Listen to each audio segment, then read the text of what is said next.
Sharpton, live in the city of Philadelphia today. Let's go back to Earl at WNOV 860. Go ahead, Earl. I have the honor of every Saturday in those meetings with others like Bob Loft across the nation, talking about the very topic you're talking about. I've been fortunate and blessed to wind up back on terrestrial radio. And Bob Law always tells me just how fortunate I am and that I'm only one of a handful of black talk radio hosts who are still around. And so what I do is give him an opportunity to use my platform whenever he needs to. There are times he'll be on my program for 2 hours. There are times he'll be on my program, whether it's during the week or on the weekend. And I basically allow Bob Law to be who he is. And people always ask me, why would you allow somebody else to take over your program? And I'm saying, you don't know who this man is. That's right. And because Bob Law is who he is and continues to be in the fight for us, I always give him that platform. Yeah. And he continues to educate me as to what I should be doing. And I don't deviate from what he says, Reverend Sharpton, because I'm just your average guy. But Bob Law, if anybody looks him up, they'll know exactly who he is and how many of us he's been able to tutor along the way to give us the voices that we have. Well, I thank you for calling, and I thank you for that wisdom, because you're right. Bob Law is a real jewel, and I'm going to have him on even more. You're absolutely right about Bob. Bob Law was one of those that told James Brown to put his arm around me and help me, and he was responsible. And James Brown was a believer in black radio. James Brown bought 3 radio stations, black-owned, that he bought out his pocket and owned them in the 60s. And these entertainers today don't even think like that when radio is what made them rich. Let's go to Charles in Gainesville, Florida, Sirius XM 126. Charles? Hey, good afternoon, Reverend Sharpton. I had to call you.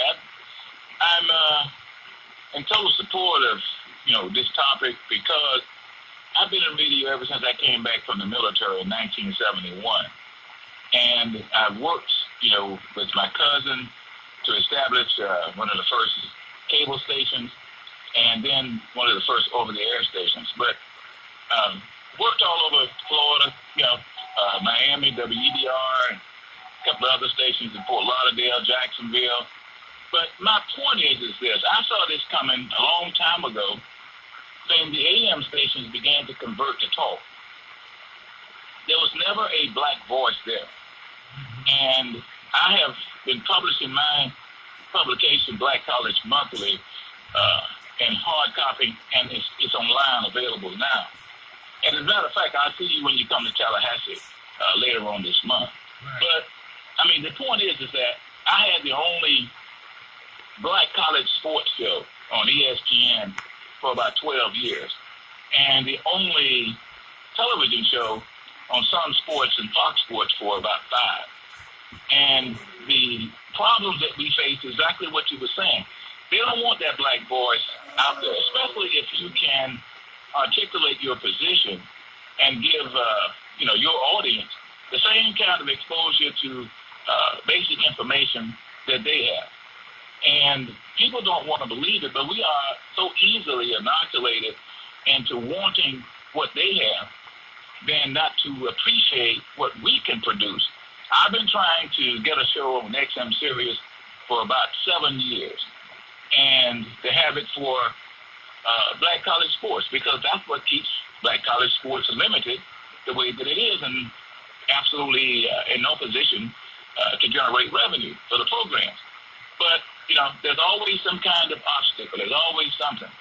And I say to folks that as long as we, don't recognize where we're going with, as long as we don't recognize so much information is being lost, so much information that's not being disseminated, we're going to stay in this position. And even that, I'm going to use myself as an example. I'm an elected official in Gainesville.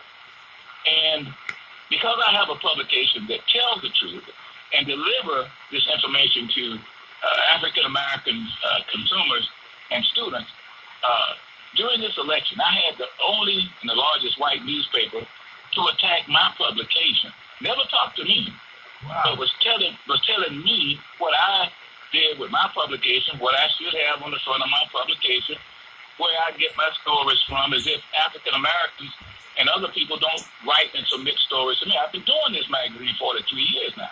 They never cared about me, but because I don't agree with their agenda, which is to continue to rob African Americans of their money, their tax dollars that could not and should go to economic development and other housing and other things that we need, I become their target. And so, I mean, this is, I'm telling you, and it's designed to run me out of business, because not only did they do a story on my magazine, which all of it was a lie, they sent the article to the advertisers that was in my publication. Is that right? Yes, indeed. So intentionally trying to put you out of business. Exactly. Okay. And I'm saying you have African Americans who are so jealous and so petty until they support the position, some of them, that they have, because, I have been a person, I've been in this fight for a long time. And, like I said, you and our paths have crossed on numerous occasions. You came to Gainesville, and you came down as a spokesman for one of the presidential candidates, and you and I talked that day when you were here in Gainesville. But like I said, I understand what they're doing. I've always understood it. And I don't know what we can do to inform and educate folks as to, look, the time is running out. We're not going to have this opportunity, Reverend L, too much longer to be able to get our folks to understand the importance of communication.